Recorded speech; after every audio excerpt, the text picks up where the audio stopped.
जी आज दत्त जयंती आणि त्या संदर्भातले अनेक महत्त्वाचे मुद्दे तुम्ही मांडलेले आहेत। मात्र आम्हाला माहिती नसलेले किंवा दत्त उपासकांना देखील माहिती नसलेले दत्त जयंतीचं महत्त्व आणि आपल्याकडील अधिक ज्ञान आम्हाला जाणून घ्यायला आवडेल। शेवटचे अवघे 3 ते 4 मिनिटं आपल्याकडे शिल्लक आहेत।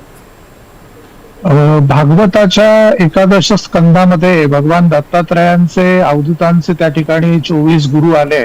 पृथ्वी, वायू, आकाश, पाणी, अग्नी, चंद्र, सूर्य, कबूतर, अजगर, समुद्र, पतंग, मधमाशी, हत्ती, मध, हरिण, मासा, पिंगाला नावाची वेश्या, कुरार नावाचा पक्षी, मूल, तरुणी, बाण बनवणारा, साप, कोळी आणि सृष्टीतील इतर घटक त्या ठिकाणी आले।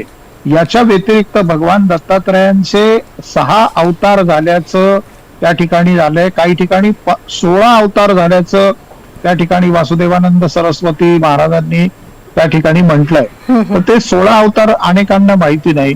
योगीराज म्हणून त्यांचे अवतार आहेत, अत्रिवरद नावाचे अवतार आहेत, प्रत्यक्ष दत्तात्रय, त्याचप्रमाणे कालाग्नी शमन नावाचे अवतार झाले, योगी वल्लभ अवतार आहे, लीला विश्वंभर नावाचे अवतार आहे, सिद्धराज नावाचे अवतार आहेत, ज्ञानसागर।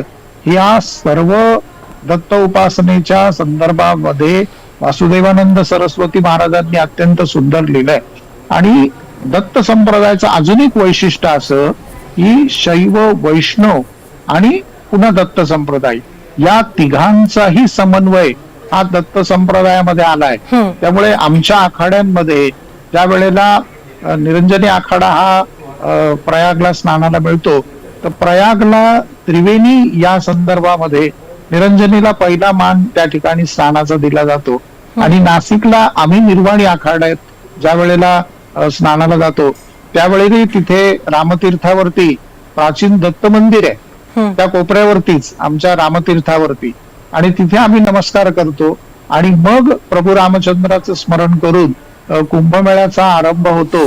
अशी एक आगळी वेगळी वैष्णव संप्रदायामध्ये सुद्धा दत्त संप्रदाय इन्क्लूड करून त्याचा आदर ठेवून ती परंपरा पालन केली जाते। कारण कुंभमेळा येतोय म्हणून त्या दृष्टीने एक वेगळी माहिती आपल्या माध्यमातून आपण पुढे देत आहोत।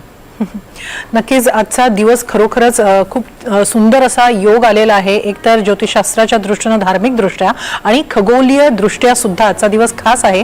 कारण आज जर तुम्ही त्रिपुरारी पौर्णिमेला दिसलेला सुपरमून चुकवला